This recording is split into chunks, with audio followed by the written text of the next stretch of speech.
Well, I want to welcome everyone to the Wilmette Institute's first web talk for 2016.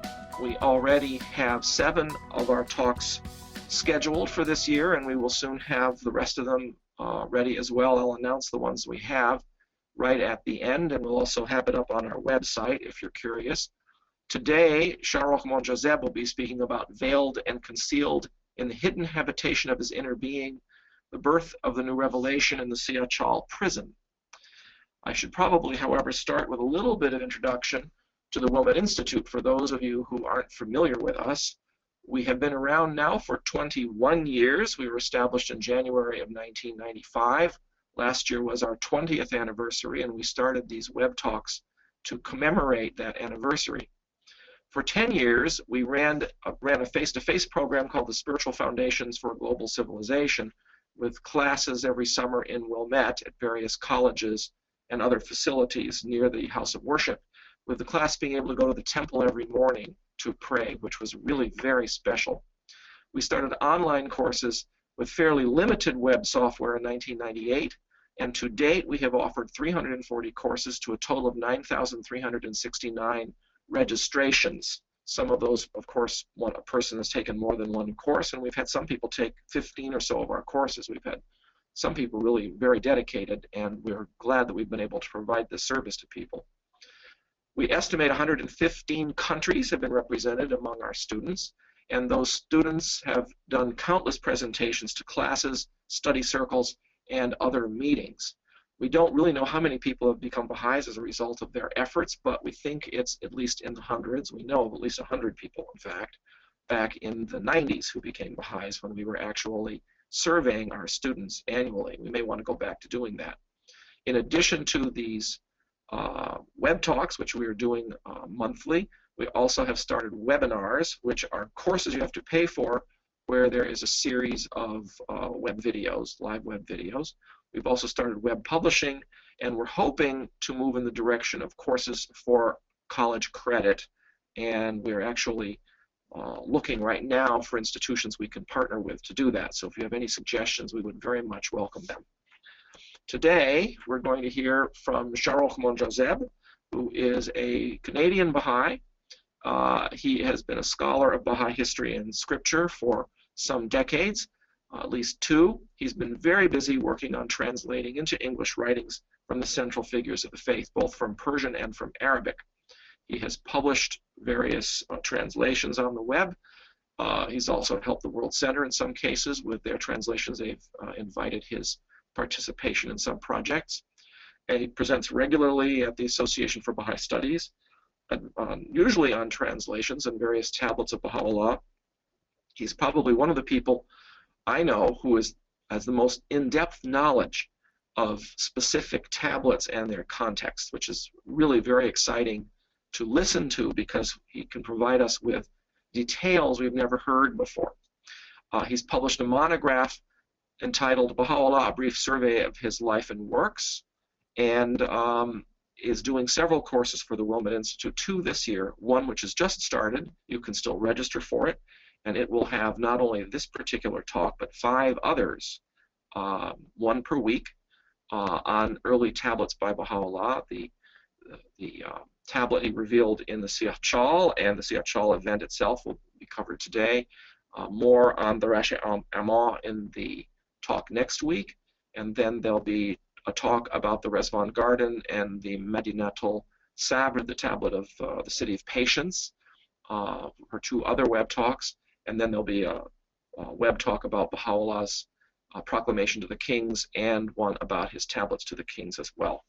So that's what's coming up, and I should now turn this all over to Shahrokh for our presentation. Friends, it's great to be here with some of you who we have journeyed together in the past. For those of you who are just joining us, I look forward to working with you in this course. For those who are just coming for this session, hopefully it'll be insightful and entertaining for you, entertainment in the sense of acquisition of knowledge, perhaps, and intriguing your sense of ardor for the study of the faith. As Dr. Stockman mentioned, the course that we have here is entitled From Concealment to Glorious Splendor, the Three Stages of Baha'u'llah's Declaration of his Divine Mission. And this particular webinar is going to focus on the first stage. Now, to give you a summary, and I'll get into this in the next few sessions as well, is that this course can be divided into three sections. Section 1 can be entitled, if you will, as the Baha'u'llah's Hidden Declaration, and then the next two sections successively will be the Baha'u'llah's private open declaration in the Garden of Ridvan, and finally Baha'u'llah's open and public proclamation with the revelation of the Suratul Muluk, the Epistle to the Kings in 1866, and then and its subsequent revelation of individual tablets, which lasted for a number of years. The reason, I guess, the purpose for this course is why should we study, and what is this thing with three stages of Baha'u'llah's declaration? And I personally experienced that most Baha'is have an incomplete notion or understanding of Baha'u'llah's declaration. We all believe, and rightfully to some degree, because of the fact that we celebrate Baha'u'llah's momentous declaration during the Ridvan festival, which really commemorates one stage of his declaration.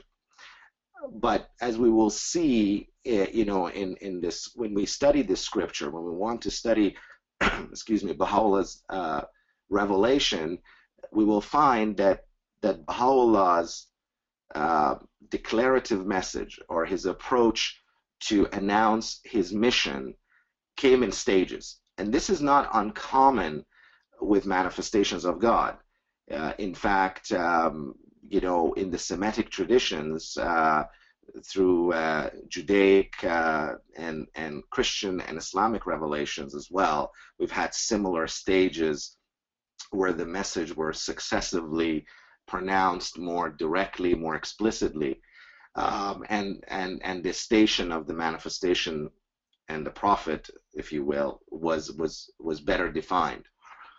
But the revelation that I want to refer to right now, which is very much intertwined with that of Baha'u'llah, is that of the Bab. And if we look closely at the revelation of the Bab, we will see that he declared himself in two very distinct stages, if you will, of his station. In the Qayyum al-Asma, his commentary on the Surah of Joseph, as it's popularly known, he refers to himself as Baha'u'lláh, or the gate of God. He does not make any reference to him being the Qa'im. And then later on in his revelation, I think by around 1848, we have his declaration, his explicit declaration that he is indeed the Qa'im of the House of Muhammad and the promised one of Shia Islam. Baha'u'llah himself, in one of his tablets, explicitly mentions this, that the Bab in the early stages did indeed declare himself as the gate of God, and then that gatehood, and then in later stage he declared himself as the Qa'im. So in the same way, Baha'u'llah's mission was also took successive stages, and the first one being a very mystical and very somewhat secretive or elusive, if you will, and we're going to explore that today. But before we begin that, I like to use Shoghi Effendi's analysis of Baha'u'llah's life, or Baha'u'llah's existence on this plane, and how he divides it into 4 sections. So in God Passes By, Shoghi Effendi categorizes the years of Baha'u'llah's life into 4 distinct and significant stages. According to Shoghi Effendi, the first stage in the life of Baha'u'llah lasted for 27 years, beginning with his birth on November 12, 1817, and ending with the Bab's declaration of his divine mission on May 22nd, 1844, if you will, or perhaps two or 3 months later, because as you recall from the Dawnbreakers, that that Baha'u'llah was received a messenger, namely Mullah Hussein, but not in person, whom the Bab had sent to convey, to announce the Bab's revelation to him. And as we have it recorded in our history, Baha'u'llah accepted and became a disciple of the Bab, an adherent of the faith of the Bab. And this was within 3 months of the Bab's declaration on May 22nd, 1844. So the first stage, the Guardian refers to it as the carefree enjoyment of all the advantages conferred by high birth and riches, and by an unfailing solicitude for the interests of the poor, the sick, and the downtrodden. So this was the first stage. The second stage was, the Guardian terms it as, quote, the active and exemplary discipleship in the service of the Bab. And this was from 1844, in the summer of 1844, to mid-August 1852, where Baha'u'llah was arrested and confined to the Siyah-Chal prison. Now, the fourth stage, and this, I found this always very fascinating and very intriguing, that the Guardian actually terms one of the stages, one of the important stages of Baha'u'llah's life, and a distinct stage, this 4 months that Baha'u'llah suffered in prison of Siyah-Chal, and it was the birth of the Baha'i revelation actually took place in the midpoint of this horrendous and horrific period in the life of Baha'u'llah. And then finally, the fourth stage, Shoghi Effendi refers to, was culminated with the passing of Baha'u'llah, which began after his release from Siyah-Chal prison in December of 1852, and then until his passing on May 29th, 1892. So the 40-year ministry, or 40 years of the remaining part of his life. So this is the context in which we want to explore these various stages of Baha'u'llah's declaration as well. So I had assigned some readings, and you will see on the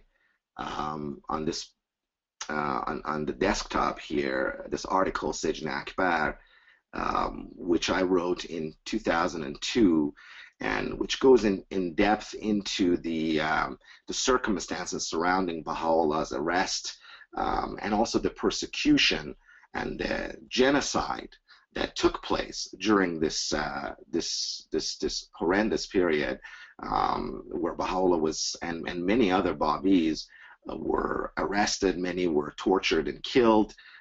Baha'u'llah was among the fortunate ones that was only tortured and was confined to prison, and eventually, because of his position and being the member of the aristocracy, particularly the Nuri family, and also the solicitude that he received from the Russian ambassador, Prince Dolgorukov as well, who literally told the crown, the Shah, that if anything happened to Baha'u'llah, he would hold them responsible, and he actually offered, his government offered amnesty to Baha'u'llah if he wanted to come to Russia.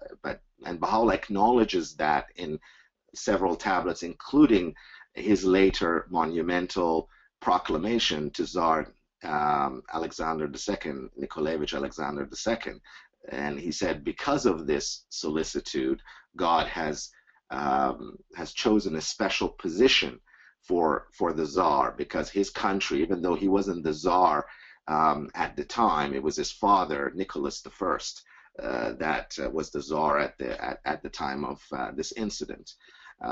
However, this was a very important occurrence, and God wanted to acknowledge the solicitude that was rendered to Baha'u'llah by the ambassador, the Russian ambassador, Prince Dmitry Ivanovich Dolgorukov.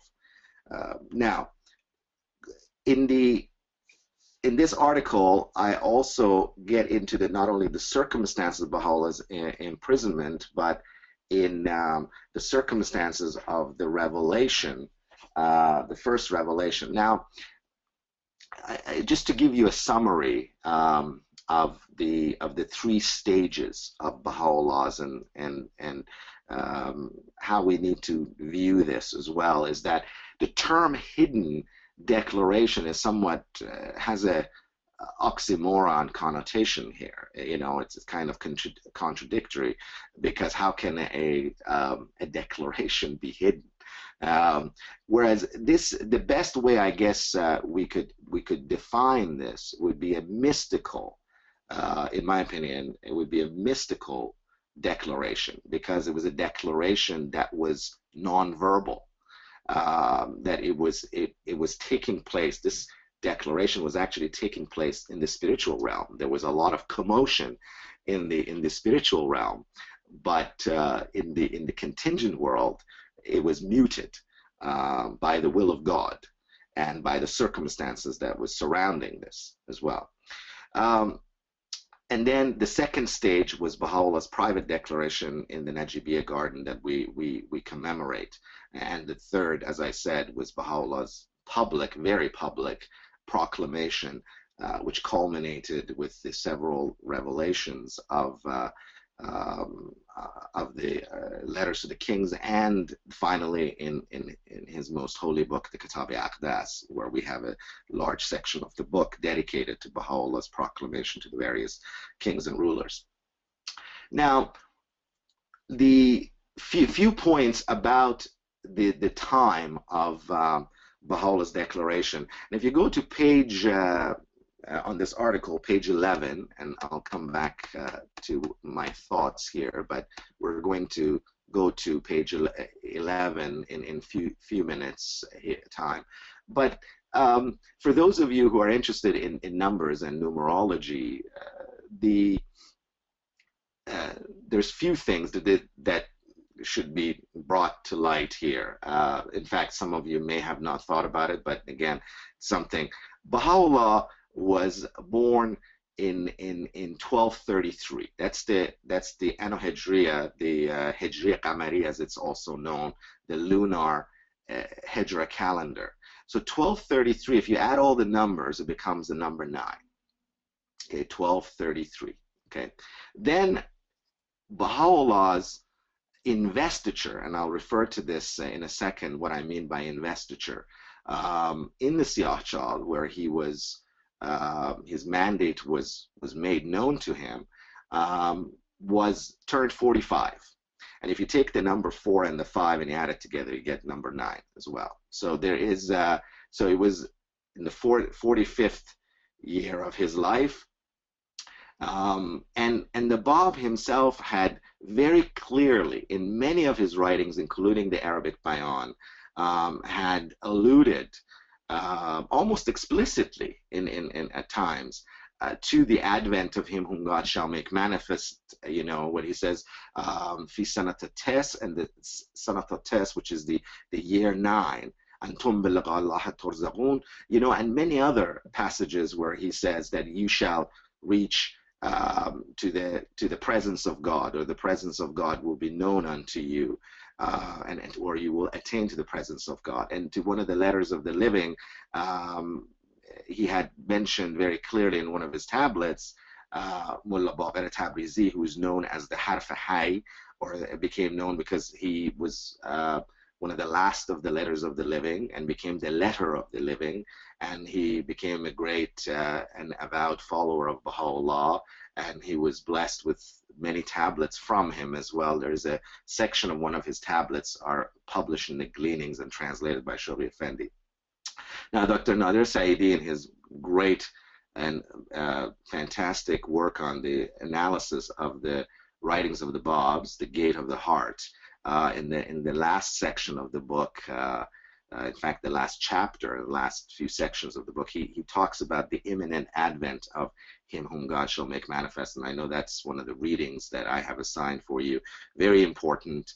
And these, the significance of the year 9 as well as the year 19 as well is discussed in this section. Now, as far as the revelation in the Siyah-Chal, and I want to put it into perspective. In the Baha'i faith, the head of the faith has announced on only 2 occasions so far that the Baha'is should commemorate these anniversaries as a holy year. And one was in 1952, Shoghi Effendi, if you look in the Baha'i World volumes, the Guardian designated 1952-1953 as a holy year to commemorate the birth of the Baha'i revelation. And then the next one that some of us remember, well, hopefully all of us will remember, was the holy year for marking the centenary of Baha'u'llah's ascension, which was commemorated with the second Baha'i World Congress as well, and that was considered the holy year, 1992-93. So there's definitely a significance here that about that Baha'u'llah's, even though this event was muted for various reasons, it was a very significant event that took place. And and the drama of this event is quite incredible, in the sense that we have the marked contrast between light and fire, and there seems to be this interplay in the revelation, and that the extremes of one versus the extreme of the other. In fact, I found this passage from the Bab in Qayyum al-Asma quite telling and confirming. In the chapter 29th of the Qayyum al-Asma, when the Bab rather is speaking to the peoples of the earth, he says, "O peoples of the earth, cleave ye tenaciously to the cord of the all-highest God, which is but this Arabian youth, our remembrance." Then he goes on to say, "He who stands concealed at the point of ice amidst the ocean of fire." So there's the point of ice amidst the ocean of fire, and this is quite a profound statement. And so therefore, it seems that Baha'u'llah's imprisonment in this gloomy, this pestilential prison was against this backdrop. We had this great burst of light, this promised one of all ages who only appears once every 500,000 years, and his light dawned in this very dark circumstance. So it's very, it's something worth reflecting on.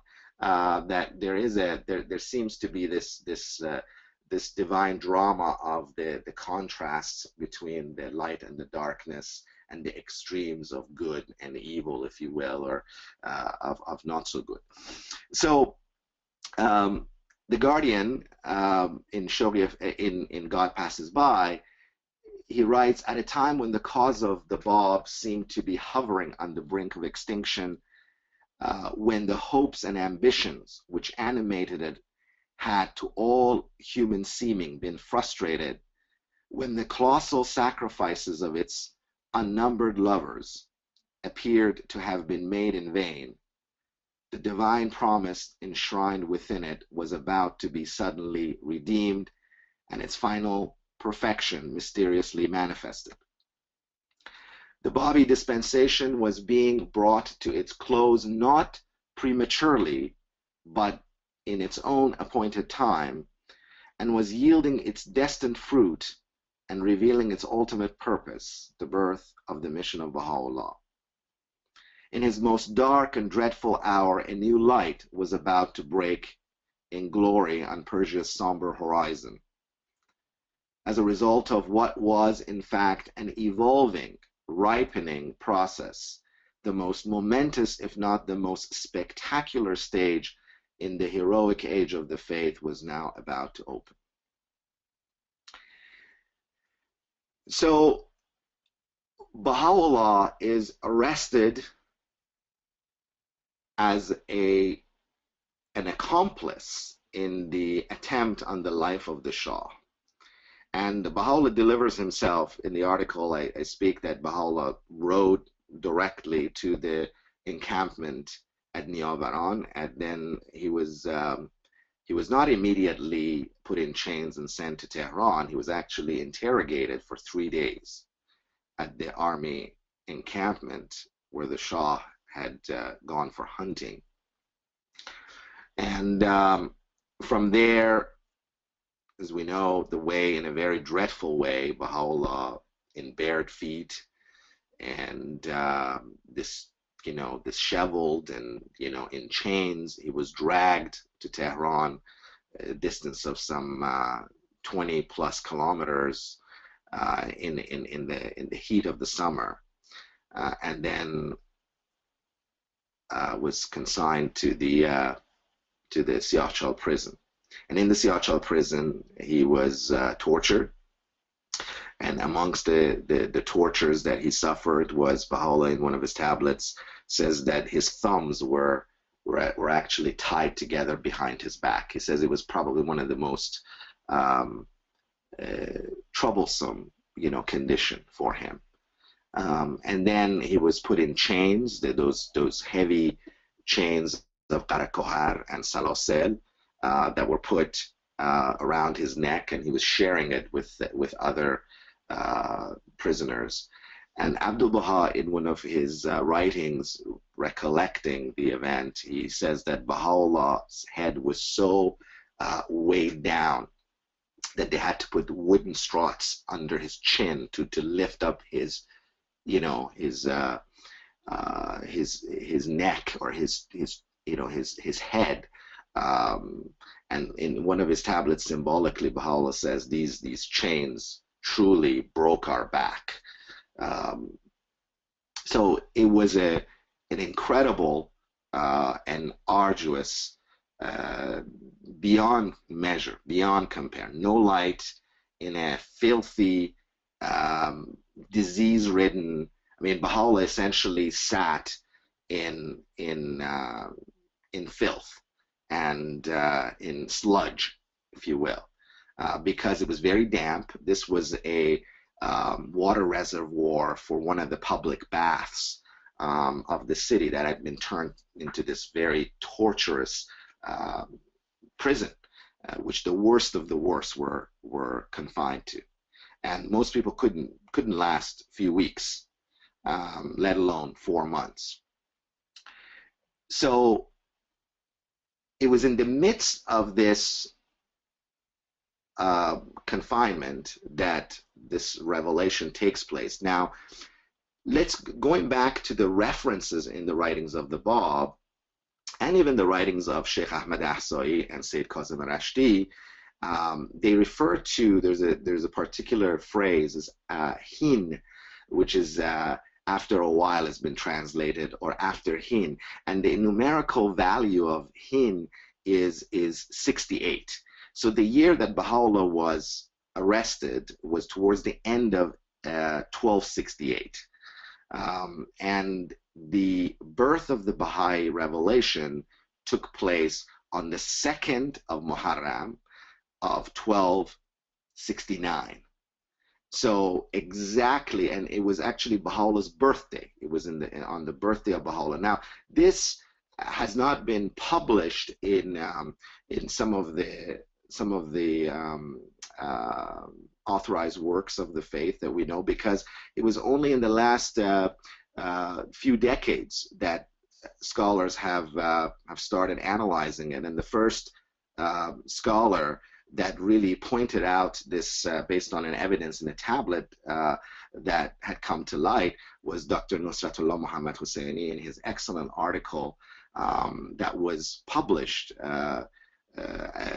in a commemorative book called Baha'u'lláh, the Beloved of the World, which was commemorating the centenary of Baha'u'llah's passing. And his article, which is entitled Ayyam Butun, which means that the period of concealment, and this is the period we're going to talk about after Baha'u'llah's hidden declaration, if you will, until his open private declaration in the Garden of Ridvan. It was the period of concealment. It was these days or these stage of concealment, or Ayyam Butun, which the Bab incidentally does refer to it in his Persian Bayan as well. So, according to Baha'u'llah himself, it was in the midpoint of these torturous months in the Great Prison that he received the first intimation of his sublime and divine mission. Now, in a tablet, now we're going to come back to this term that Shoghi Effendi uses as intimation, but before that, in this tablet, it's a great historically significant tablet that was revealed during the Akka period. Where Baha'u'llah talks about some of his childhood experiences as well, and reading some of the events in the history of early Islam and some of the persecutions and executions of some of the some of the early Jews and Muslims and so on. He then turns his attention and makes a reference to this. Now, Dr. Nadir Saidi in Logos and Civilization has made reference to this, and he has made reference that this took place during Baha'u'llah's childhood. Unfortunately, I don't believe that is correct, and I tend to agree with Dr. Nusratullah Muhammad Husseini that this is a reference to Baha'u'llah's declaration in the Siyah-Chal.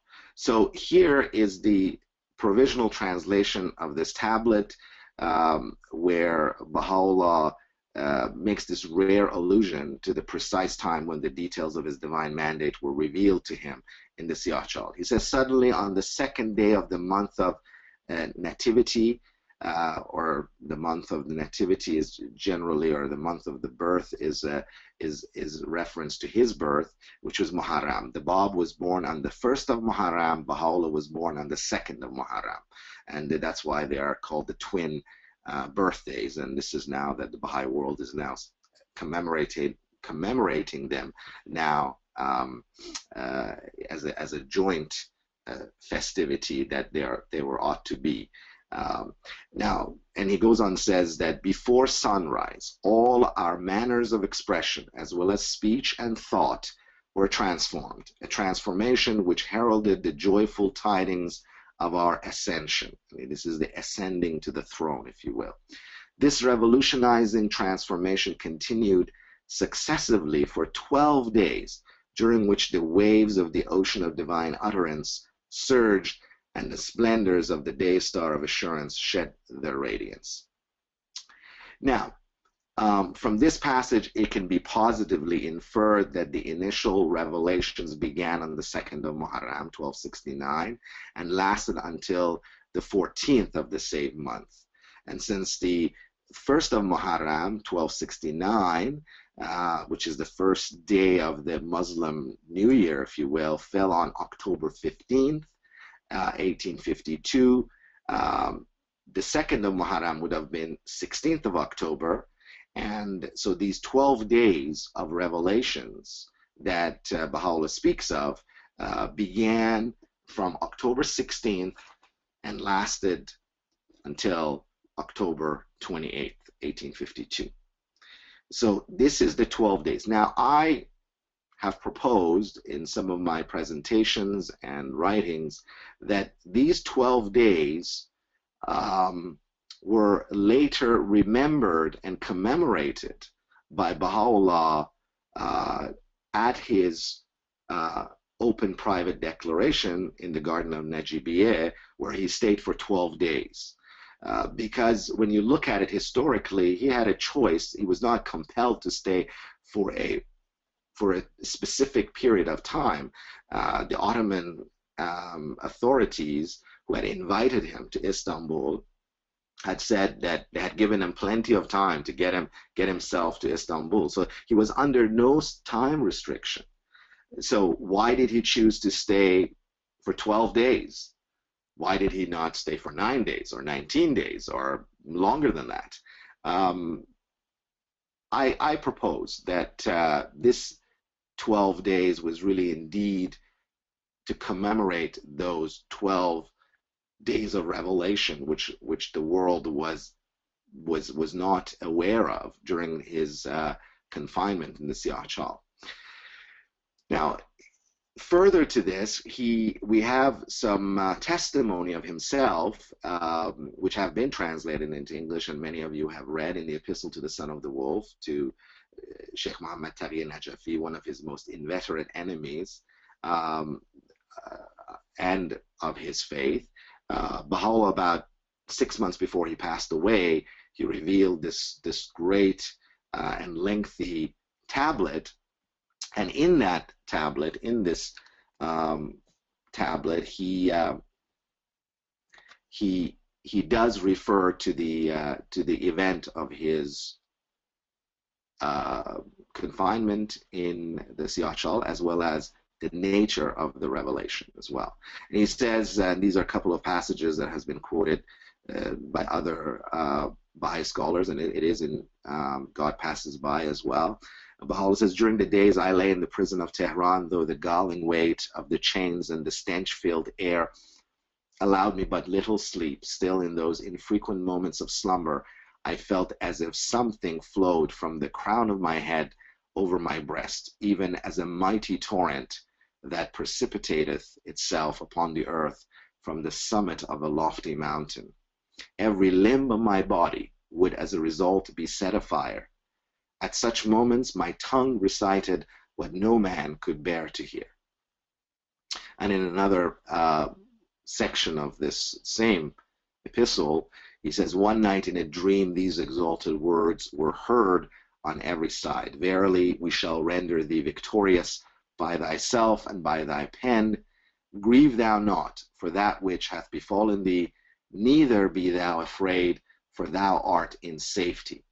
Ere long will God raise up the treasures of the earth, men who will aid thee through thyself and through thy name, wherewith God hath revived the hearts of such as have recognized him.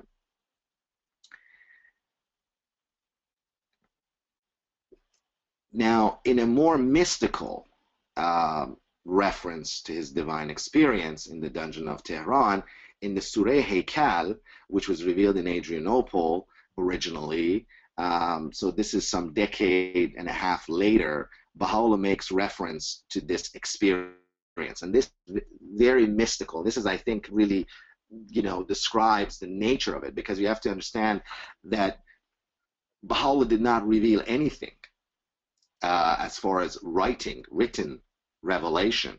It was revelations would come to him. He says his hands were tied behind his back. He was weighed down with with these galling weights of these chains, and there was really nothing. It was in darkness. So even the Rashh-i-Ama, as we will know later, it was indicted. It was written down later. So during the event of these revelations, these were taking place in the minds and the heart of Baha, and in the realm, in the spiritual realms, in the realms of God. It was not taking place. It was taking place here, but it was muted. So there was no sound. There was no majesty and pomp and circumstance, if you will, of and the trumpets blaring and the drums beating. There was nothing like that, obviously, but it was apparently in the spiritual realm. So he says, while engulfed in tribulation, I heard a most wondrous, a most sweet voice calling above my head.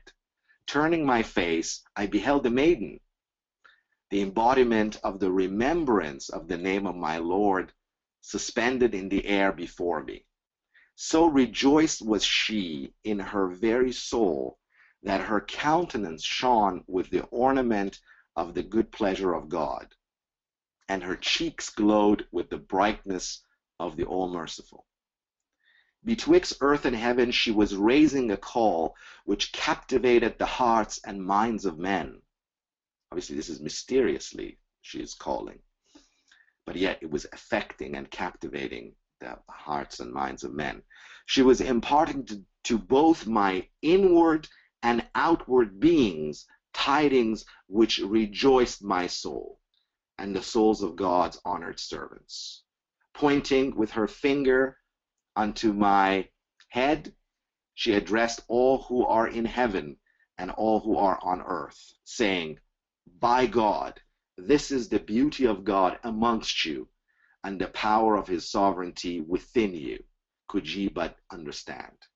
This is the mystery of God and his treasure, the cause of God and his glory unto all who are in the kingdom of revelations and of creation, if ye be of them that perceive. Now, this maid of heaven, who is this maid of heaven? And and this was when the first time I read this passage, I said, wow, this is amazing. And we hear the maid of heaven in many of the writings. So who is this maid of heaven? Now, I will tell you that we know who this maid of heaven is. In fact, the Bab declares himself to be this maid of heaven in the Qayyum al-Asma. In chapter 29, he says, O people of the earth, by the righteousness of the one true God, I am the maid of heaven, begotten by the Spirit of Baha, abiding within the mansion hewn out of mass of ruby, tender and vibrant, and in this mighty paradise naught have I ever witnessed save that which proclaimeth the remembrance of God by extolling the virtues of this Arabian youth. So the maid of heaven, at least the reference that we have here, is the Bab. So the spirit of the Bab, again, I can't tell you definitively, but based on references in the Bab's writing where he says, I am the maid of heaven, begotten by the Spirit of Baha. So this is the Bab coming, being empowered by God to come and announce, as he did announce Baha'u'llah's revelation. And here on that auspicious moment, he has been invested with that duty to announce Baha'u'llah's investiture. Now, a side note here about the word intimation and the reference that has been made regarding the reference made by Shoghi Effendi regarding this particular phrase, that Baha'u'llah received his first intimation of his mission. And it's very important that we understand that Baha'u'llah was the manifestation of God from the moment that he was born, that he was aware of his station. However, he was not invested with his divine mission until that day, that his investiture, you know, his marching orders, if you will, were given to him at that time. Because prior to that, he was not in charge, and the Bab was in charge. So to analyze this, in the footnote of this article I've written, according to the concise Oxford English Dictionary, intimation is a noun derivative of the verb intimate, which means to state or make known. Shoghi Effendi's statement that Baha'u'llah received the first intimation of his sublime mission implies that it was at this point that Baha'u'llah was given his divine mandate, or in other words, the scope of his revelation was intimated or made known to him. It should not, however, be misconstrued as implying that it was the first occasion in which Baha'u'llah became aware of his own reality as the manifestation of God. Now, some people have been confused, or had been confused, because of the reference that Baha'u'llah makes in Loh Sultan, where he says, "O king, I was but a man like others, asleep upon my couch, when lo, the breezes of the All-Merciful wafted over me." Abdul Baha, in some answered questions, explains this, and says that, and this is from Some Answered Questions. Now, this is the older translation, but again, it conveys the meaning fairly well.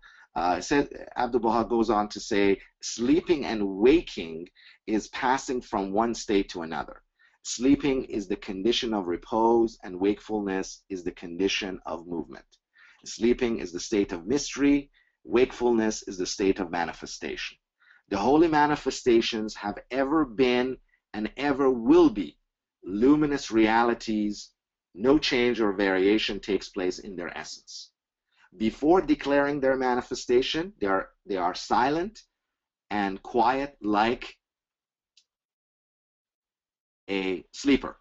And after their manifestation, they speak and are illuminated like one who is awake.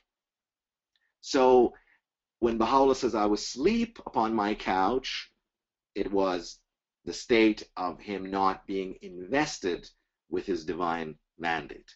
So to borrow a terminology from Catholicism, when a high-ranking bishop, or the Bishop of Rome, Pope, becomes a pope, the ceremony that takes place that makes him officially a pope is the ceremony of the investiture. And so this is where his mandate is given to him. So here, I like to use that terminology because I believe it really best describes the condition and the state of Baha'u'llah's revelation authority, if you will, that he was invested with his revelation at the time on Muharram II, or October 16th, 1852, and hence began his ministry until his passing on May 29th, 1892. Okay, so this is an important point, and I'm sure there will be discussions on the forum about this. Now, to continue with this,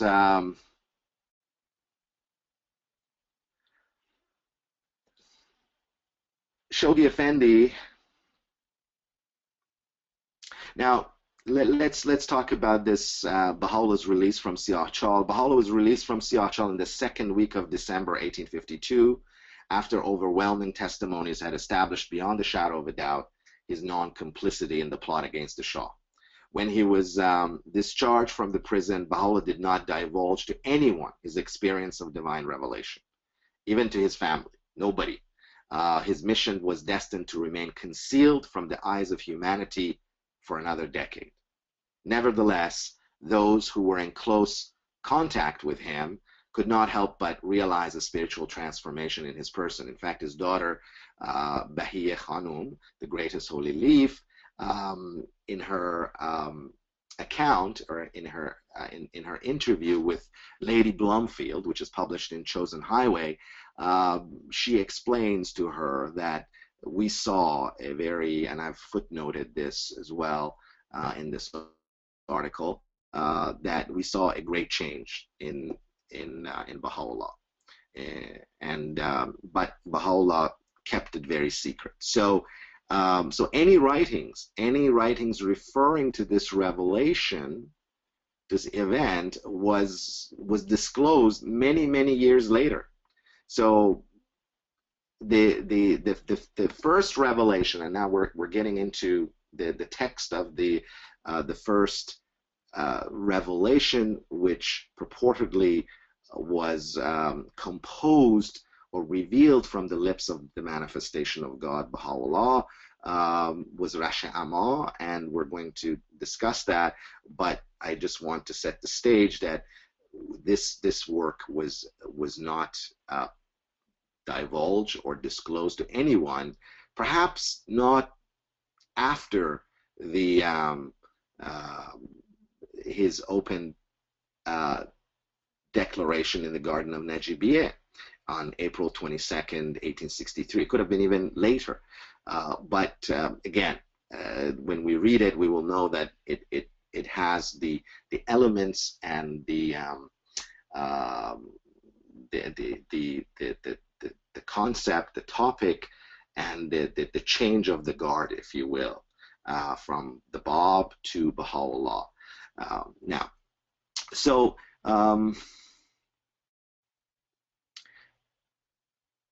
the Guardian goes on to close this chapter with a wonderful analysis. He says the process whereby the effulgence. Actually, let's move. Let's read from here. Okay, yes. Such were the circumstances in which the Sun of Truth arose in the city of Tehran, a city which, by reason of so rare a privilege conferred upon it, had been glorified by the Bab as the Holy Land, and surnamed by Baha'u'llah the Mother of the World, the day spring of light, the dawning place of the signs of the Lord, the source of the joy of all mankind. Only if the residents of Tehran currently knew what a glorious place they're living in, and what an incredible honor it has been bestowed upon this city, you know, and the land of Ta. And you know, the Ta is the numerical equivalent of 9 as well, which is Baha. And the first dawning of that light of peerless splendor had, as already described, the Guardian goes on to say, broken in the city of Shiraz. The rim of that orb had now appeared above the horizon of the Siyah-Chal of Tehran. Its rays were to burst forth a decade later in Baghdad, piercing the clouds which immediately after its rise in those somber surroundings obscured its splendor. It was destined to mount its zenith in the faraway city of Adrianople, and ultimately to set in the immediate vicinity of the fortress town of Akka. This paragraph, this last couple of lines, is an indirect reference to the 3 declarations of Baha'u'llah. So the Siyah-Chal, again, then is a reference a decade later in Baghdad, is to the Garden of Najibiyeh, and then finally it was destined to mount to its zenith, to its highest point, in the faraway city of Adrianople, which was the culmination of that, the apex of that zenith was the revelation of Surat al-Muluk, which we will study in the 3rd section of this course. And that constitutes Baha'u'llah's open public proclamation and his full disclosure, the unveiling of the beauty. Here the beauty is still concealed, and in the Garden of Najibiyeh, its concealment was still in place, but he just showed a very few select a glimmering of that beauty and told them not to share it with anyone until the appointed time, which was to be in the summer of 1866, and with the revelation of Surat al-Muluk. The process, the Guardian goes on to say, whereby the effulgence of so dazzling a revelation was unfolded to the eyes of men was of necessity slow and gradual. The first intimation which its bearer received did not synchronize with, nor was it followed immediately by a disclosure of its character to either his own companions or his kindred. So it was completely muted.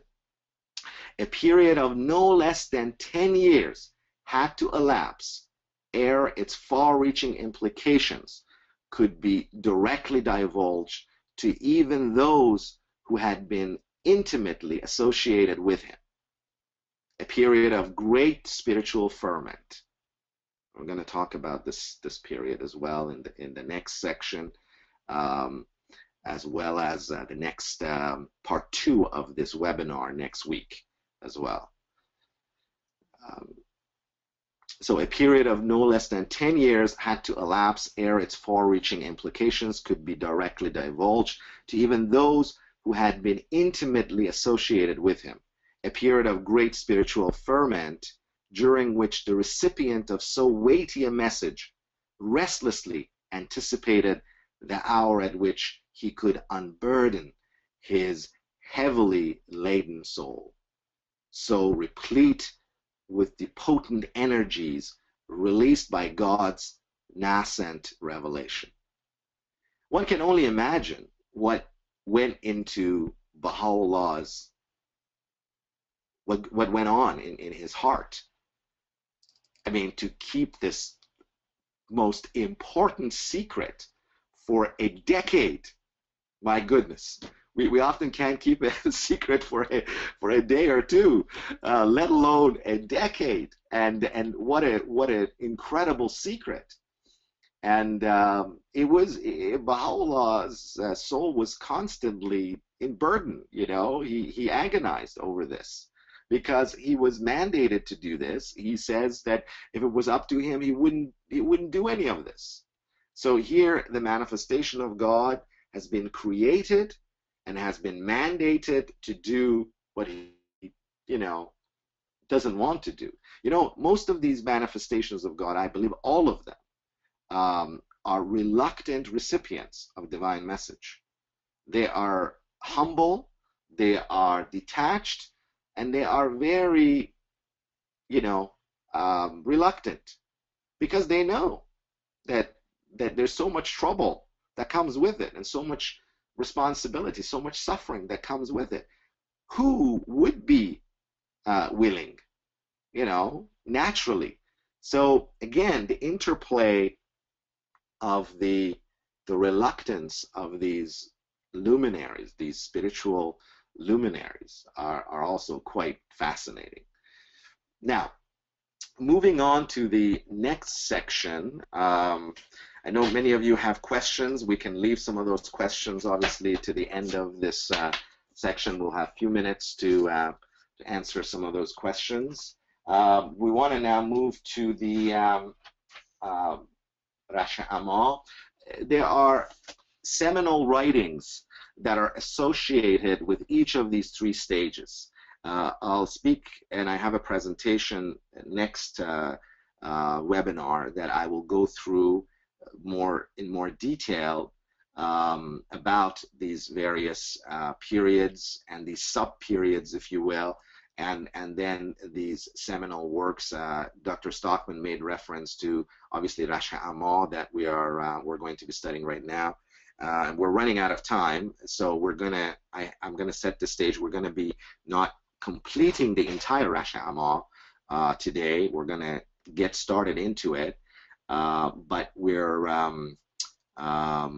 going to be covering. We're going to be finishing this section in part 2 next Sunday, and then we will get into the other works like Madinatul Sabr as well as Suratul Muluk, which each of them will have 2 one-hour webinars dedicated to their study, and then obviously the study on your own with my dear colleague and myself, Daniel Gebhardt, and I'm so delighted to have Daniel with us, and I thank you, Daniel, for I know you're very busy, and I'm grateful to have you to assist and be involved with this course.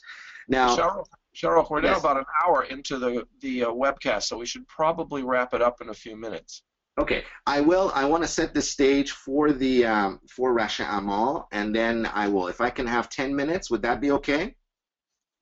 Yeah, that's probably good. Yes, yes, we'll. So I'm this document was given to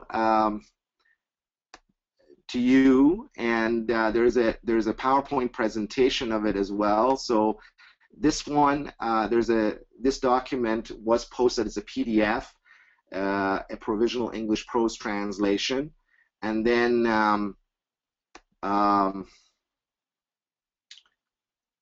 the PowerPoint itself here that I will go through stanza by stanza next time. And now, if you allow me, I'm going to give you just a little introduction about this work and its translation. As far as we know, this was indited after, as I mentioned to you, the Baha'u'llah's release from the Siyah-Chal, and we don't have a colophon or a date. I asked the Baha'i World Center for some clarification about the manuscripts. They wrote back in the August of 2004 to me saying that there are various editions of this, and we know of 3 published versions. One quoted by Shoghi Effendi in his general letter to the Baha'is of the East, known as Tawqi Sadudah, which was the 110 Baha'i era, where he quotes parts of the Rashh-i-Ama. And the most popular version for many decades was published in Iran in a collection of tablets known as Ma'de Asamani, Volume 4, by the erudite Baha'i scholar Abdul Hamid Eshraq-Khavari. That version was published, and then in 1999, a new version, which is the version that I've used here for the translation, was in an incredible article, in a very scholarly and thorough article by Dr. Wahid Raf'ati in Persian, in the Irfan, the Persian version, which is called Safine Irfan, published in the 2nd volume. And the original, well, the version that was published by Eshraq-Khavari was 19 verses, or 19 stanzas, if you will, consisting of 2 hemistiches. And this new version has actually 20 stanzas. So there's an extra one, which I'll go more in depth to it next time. But what I like to set the stage here is that this tablet, which is known by its first 2 words, Rashh-i-Ama. The word Rashh in Arabic means sprinkling, literally. It comes from Rashaha.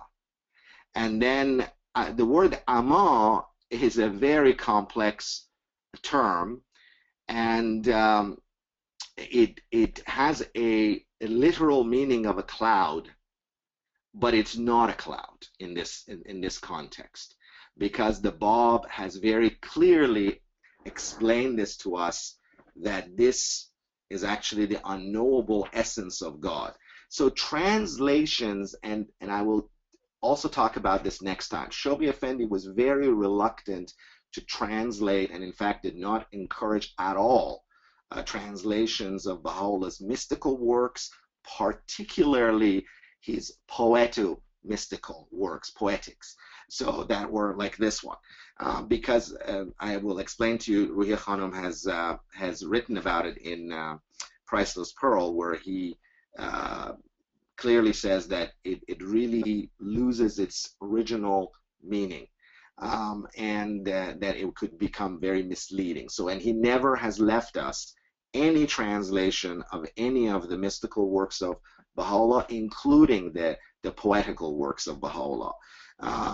So basically what he said, if you want to read and study it, you have to read them in the original language of revelation. However, some of us who tend to be not listening to the Guardian, I being one of them, and this, I will tell you, the genesis of this translation was not really, I had no intention of translating this. I was giving a class about 25 years ago in Vancouver, and I was using some provisional translations where we were discussing with a group of students the works of Baha'u'llah. Some of them did not speak Farsi or could not read Farsi or Arabic. So I chose to select a translation, and after looking at the translation, I was mortified to see that there were some egregious errors, if you will. And this is a bit harsh to say, but with Revelation we have to be very careful. So I decided to do a corrective translation of it, and to consult other scholars and other sources, and this led to this journey, and this is the final version in 2004, where I presented it at the ABS conference. But even in that talk, I made it very well known that this is really a prose provisional translation and not a poetic translation. And I'll go to all the details of it next time. So for those of you who are going to be with us next time, you'll benefit from that. And for those of you who are not, I hope you join us. We would love to have you with us. If you haven't signed up for the course, these are really, they're not meant to be academic, university level courses, so don't be intimidated by it. This is an opportunity for us to reflect on the Word of God and to study it, in a befitting way, and delve into it more, more deeply. So I definitely will invite you to come and share this experience with us. So I think that's what I will stop. I wanted to set the stage for this tablet. I know there's going to be discussions of it, but I'll go through it in more detail next time. We've kind of ran out of time here. So Dr. Stockman, are we good now? Yeah, I want to thank you very much, Shahrokh.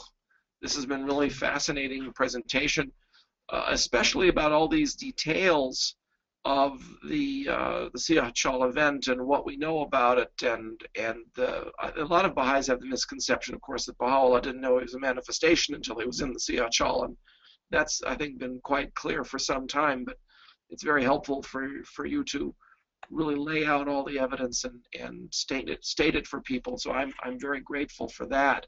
I'm going to try and pop up the questions again. I, for some reason, lost the list of questions here, and I've got to get it back. Here we go.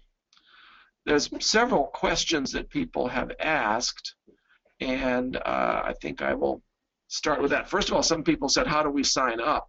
And if you go to wilmetinstitute.org, which is our primary website, and click on courses, you get a list of all the courses. And then if you go down, you'll find Shahrokh's course, which is also listed as Veiled and Concealed in the Hidden Habitation of My Inner Being, I think. Well, I'm not sure quite what it's titled for the whole course, but you'll find it there under January 15th. If you click on that, you can click on the register button. The course is $75, and that includes the other 5 web talks.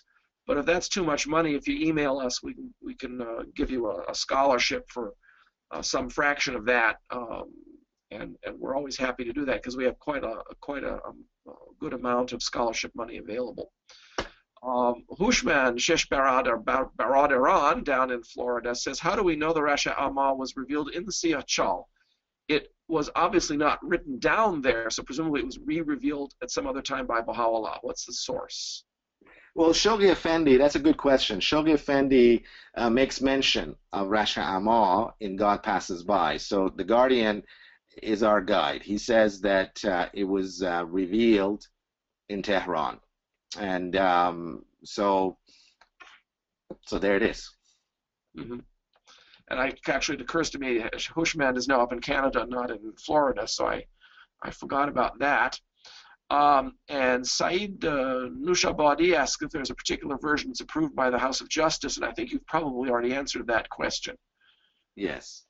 There is one that I'll talk about. This is the one that we have the translation. I originally used Eshraq Khavari's version in Maide Asamani because this was originally the project began in the mid-90s, and then in 1999 with the publication of Dr. Wahid Rafati's article in Safine Erfan, Volume 2, the full version of the new version with the 20 stanzas was published. So, and there are somewhat, there's quite a few variations and variances. And then there's the one with Shoghi Effendi's. I'll tell you next time. It's actually, I found that very fascinating, but there are variances between all three of them.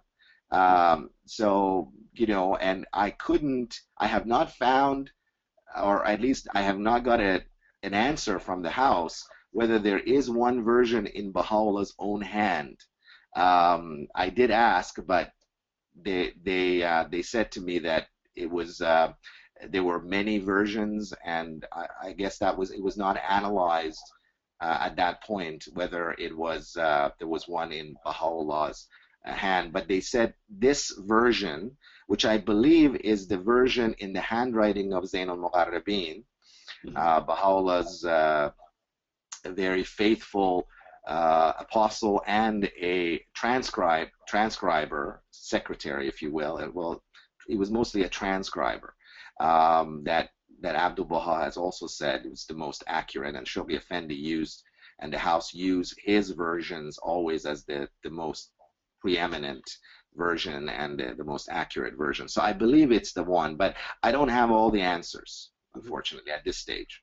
Would it be possible that there's even more than one version that was revealed? So we could possibly have more than one version, like the Siyah-Chal. Yes, it is. I mean, there could be some that have been re-revealed, as there were some excerpts from the writings that were re-revealed by Baha'u'llah and quoted in various works. The Epistle to the Son of the Wolf is a great example of that, of some of the works that were previously revealed and then they were quoted. There are some minor variances in it, but definitely there needs to be a critical text study of this, which many of Baha'u'llah's works in future scholars will sit down and do. But at this stage, we have to work with what we've got. Right. Shahla asks, where did Baha'u'llah speak of 12 days of revelation in the Siyah-Chal? Where was that tablet? In this tablet, as I read in that passage, it's a tablet that was published in Asrar al-Asar, which is one of the collections of put together by another erudite Baha'i, Persian Baha'i scholar, Fazil Mazandarani. I think I have given the references to that. So if you look at my article on Sijn Akbar, it is listed in there. Yes. Jody asks, she mentions that the question of what the manifestations know, when they know their manifestations, comes up often in children's classes and other places, but she's often wondered what source to look at to explain it. Is there something clear saying God passes by or some other place? Well, obviously there isn't, or else we would all be very clear about this. But there isn't. The more, Abdul Baha says in one of his writings that the more we study the writings, he says the revelation is like this ocean, that it's also not only vast on its surface, but it's also very deep. And he says the deeper that we dive, the more buried treasures. I'm paraphrasing, but he talks about treasures and very precious treasures that we will unearth and we will bring up with us to the surface.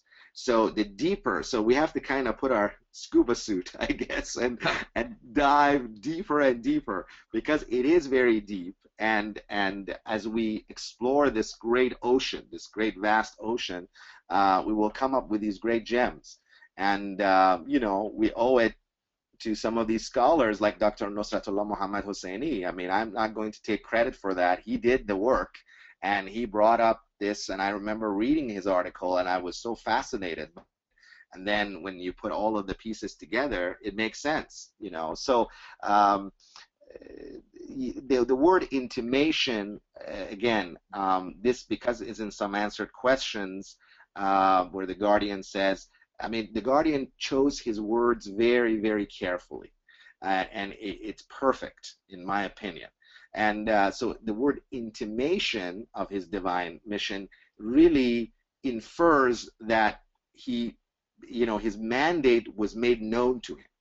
Mm-hmm. At that time. He was aware that he was a manifestation of God, but he didn't have his, you know, his full disclosure of his divine mission. Whereas at that point, you know, God has given him, he's investing him with his divine mission. So that's where it comes from. So I think we need to just express that however we can to the young people as well. You know, as more and more books are written on this and articles, it becomes part of the common knowledge of the faith. But right now, it's still in the early stages. I think that's very true, and I think you're right. The word intimation is a perfect word, because you only intimate about something you already know about.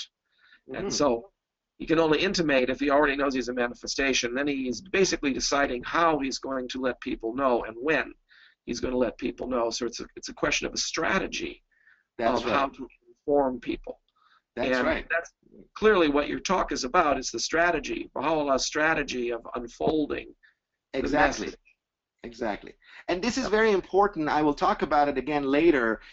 For us who are all students of Baha'i, you know, sacred text, is that we will have a much better understanding of reading the divine verses if we know the context. And I've said this in many of my presentations about the Kitab-i-Iran.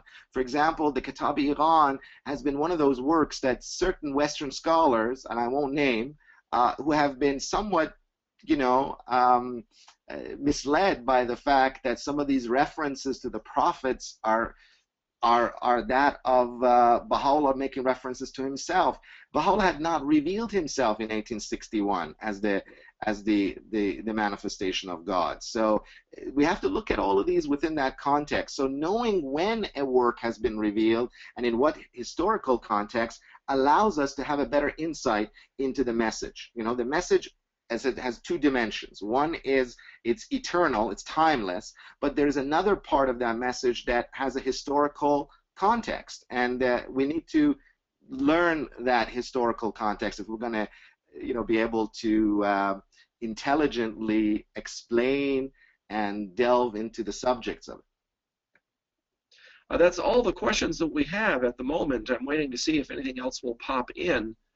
But it's been really fascinating presentation today, and I hope more people will be interested in signing up for the remaining 5 talks. They will be occurring not quite the next 5 Sundays at this time, because on February the 14th, we will have our regular monthly web talk by Brian All, and so the 5th and 6th talks for this particular series will be on the 21st and 28th, I guess it is, of February, all the way through Ayamaha. So you'll have to take a break from your Ayamaha parties to catch the last of Shahrokh's presentations. I believe there was also a question about signing up for those webinars in the future. How do they do that, please, Rob? Yeah, I mentioned if people go to wilmetinstitute.org, they can they can click on the button that says courses. You click on the button that says courses, and that will give you a list of all the courses for the entire year.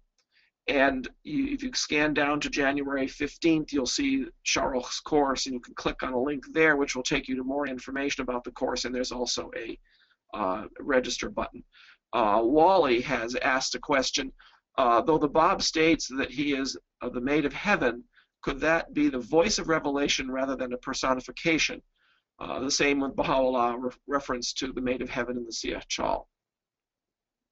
Yeah, this is a very mysterious and mystical reference. I just wanted to share with you and kind of intrigue your mind about the reference that the Bab makes, in Qayyum al-Asma. And the terminology of Qa'im and Qayyum also, it's Dr. Saidi beautifully and very methodically explains that. The Bab's title, the ultimate title, is the Qa'im, and Baha'u'llah's is the Qayyum. And the numerical difference between the two is also 9 as well. And in one of his tablets, the Bab says that him whom God shall make manifest shall, appear, at a time when the difference between the numerical value of the Qa'im and Qayyum. Now, as far as the maid of heaven, that's the reference that really has come, very strikingly and very explicitly, where the Bab says he is the maid of heaven. And it does make sense, because the reality of the revelation of the Bab and that of Baha'u'llah are very much the same. I'll be talking about that in the second part of this section, because the Guardian, even in the dispensation of Baha'u'llah letters, in his World Order letters, expounds on that and quotes Baha'u'llah saying that their reality is the same reality. And even though it was personified in two individuals, but the reality of the revelation is identical. And basically, in some ways, in a very crude way, one can say, they're passing the baton to each other, if you will, but it's the same baton, the revelation. I mean, that's just oversimplifying it. But so we have to look at the revelation of the Bab and Baha'u'llah as the twin revelation, and their context and their realities of the same, because they oftentimes, people will get confused if you don't recognize one as being the other. They do make reference to each other, and so on. And anyhow, that is a complex but a very delicate concept, which we will explore further in this course. We have another interesting question by Shahrokh. Isn't it the fact that he uses a female personification of the Most Great Spirit to be important? And perhaps you can comment about that. Yes, of course. It's very, this revelation is the revelation of beauty. And the most beautiful personification of any of any human feature is manifested in the female.